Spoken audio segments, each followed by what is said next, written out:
सन 2005 साली शिर्डी पोलीस स्टेशनमध्ये चौकशीसाठी आणलेल्या शन्नो उर्फ आरती काळे या तरुणीचा मृत्यू झाला होता। मात्र त्यानंतर पोलिसांनी शन्नोचा मृतदेह एका पडक्या विहिरीत नेऊन टाकला होता।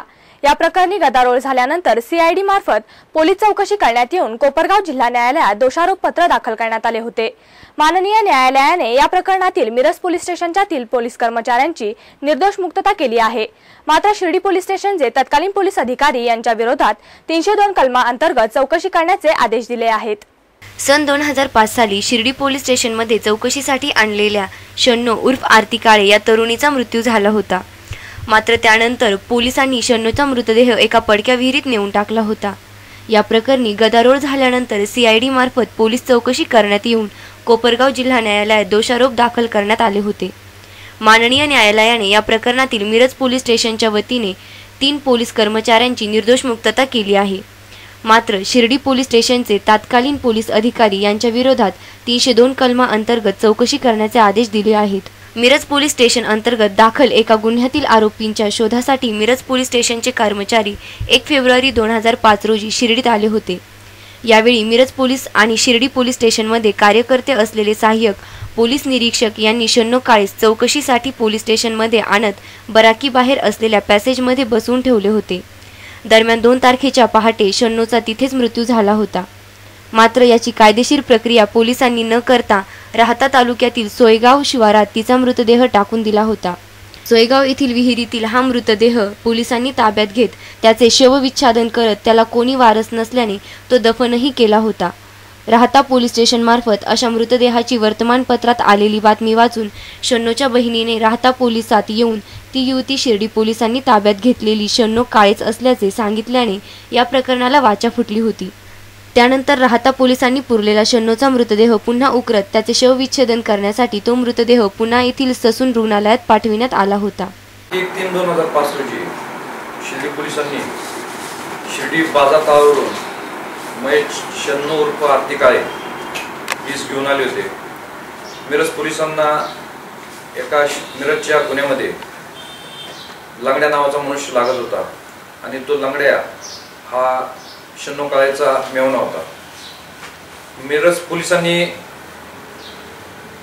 शन्नोला न आणता तत्कालीन पोलीस अधिकारी यांनी हे शन्नोला शिर्डी पोलीस स्टेशनला घेऊन आले आणि घेऊन आल्यानंतर तिला काही वेळ पोलीस स्टेशनमध्येच डांबून ठेवलं।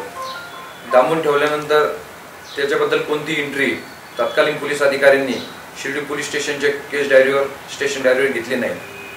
त्याच रात्री म्हणजे 2 तारखेच्या रात्री शन्नोचा मृत्यू झाला आणि तो मृत्यू झाला त्यावेळेस तिथे हजर असलेले तत्कालीन पोलीस अधिकारी कहार आणि शन्नोच्या तैनातीस लेडीज कॉन्स्टेबल ठेवलेली दोंदे मॅडम पोलीस कॉन्स्टेबल दोंदे मॅडम यांच्या देखरेखीत शन्नोला ठेवलेले असताना शन्नोचा मृत्यू झाला।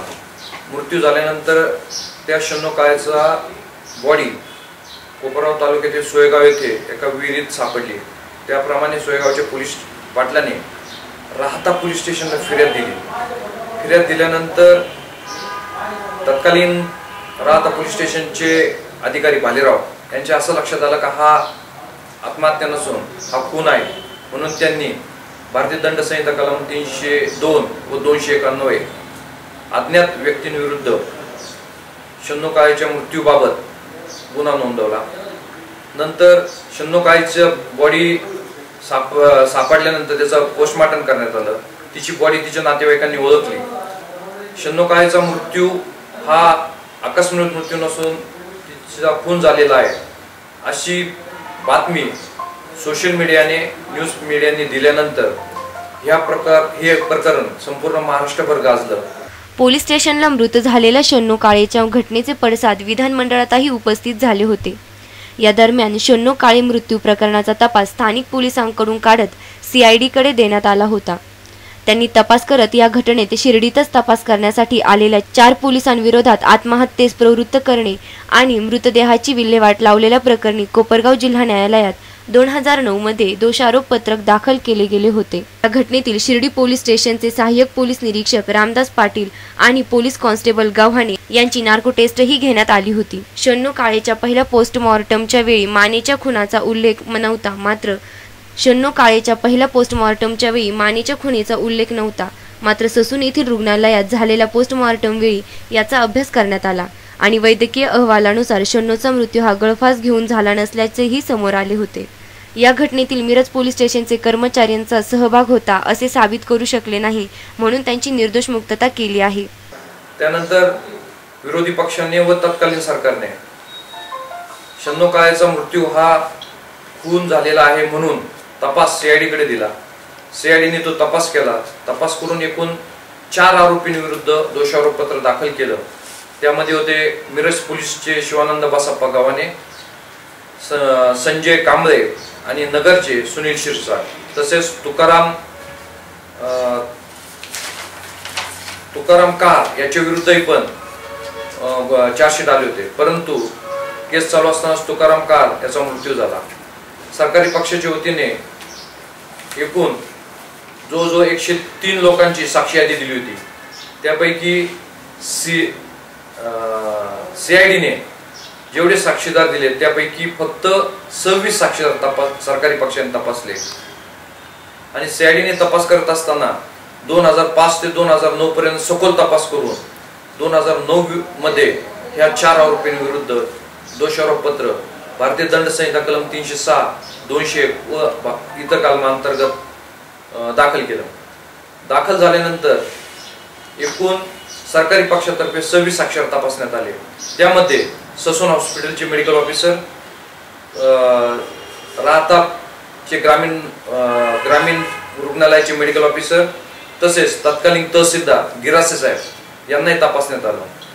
सरकारी पक्षाचा सर्व बचाव, सरकारी पक्षाचे सर्व पुरावा, डिफेन्सचा बचाव म्हणजे आरोपींचा बचाव, हे सर्व ग्राह्य कोर्टाने धरल्यानंतर कोर्टाच्या असं निदर्शनास आलं, कागदपत्र पाहून आणि पीएम रिपोर्ट पाहून, की हा शन्नू काळेने आत्महत्या केली नसून तिचा खून झालेला आहे। आणि तो खून हा तत्कालीन पोलीस अधिकारी ज्यांच्या ताब्यात शन्नू काळे होती त्यांच्याकडून झालेला असावा असा निष्कर्ष कोर्टाने काढलेला आहे। आणि त्याबाबत सीआयडीच्या तपासणी अधिकाऱ्यांवर मेहरबान कोर्टाने ताशेरे ओढून स्वतंत्र एजन्सी मार्फत आयपीसी कोड कलम 302 अंतर्गत शन्नू काळेच्या मृत्यूबाबत चौकशी करावा असा आदेश पोलीस महासंचालक मुंबई, महाराष्ट्र व गृह खात्याला दिलेला आहे। त्याप्रमाणे न्यायाधीश साहेब श्री शेख साहेब यांनी जे काही कागदपत्रे आहेत त्याचा सखोल अभ्यास करून कोर्ट ह्या कन्क्लुजनला आलेला आहे का हा 302 खालचा मर्डर आहे। महाराष्ट्रात असं प्रथमच घडत आहे का चार्जशीट 306 खाली आलं म्हणजे आत्महत्येखाली आलं, परंतु कोर्टाने स्वतः त्यात शेख साहेब, कोपराव कोर्टाचे डिस्ट्रिक्ट शेख साहेब यांनी स्वतः अभ्यास करून, स्वतः इन्व्हेस्टिगेशन करून, कागदपत्राचा पुरावाचं अवलोकन करून ही आत्महत्या नसून हा खून आहे या निष्कर्षास आलेला आहे। आणि त्यांनी स्वतःहून जजमेंटमध्ये, त्यांच्या निकालामध्ये सरकारी गृह खात्याला आणि प्रॉसिक्युशनला स्वतंत्र एजन्सी मार्फत तत्कालीन पोलीस अधिकाऱ्याविरुद्ध गुन्हा दाखल करावा असा आदेश दिलेला आहे। शन्नू उर्फ आरती काळेचा मिरज पोलीस स्टेशनला दाखल गुन्ह्याशी काही संबंध नव्हता, मात्र तिला शिर्डी पोलीस स्टेशनला आणण्यात आले आणि तिचा त्या ठिकाणी मृत्यू झाला। एका निष्पाप महिलेला त्या मृत्यूची न्यायालयानेही गंभीर दखल घेतली असून या प्रकरणातील तत्कालीन सहाय्यक पोलीस निरीक्षक रामदास पवार यांच्या विरोधात 302 कलमा अंतर्गत स्वतंत्र यंत्रणेमार्फत चौकशी करण्याचे आदेश दिले आहेत। प्रतिनिधी किरण सोनवणे आणि ललित घोरपडे।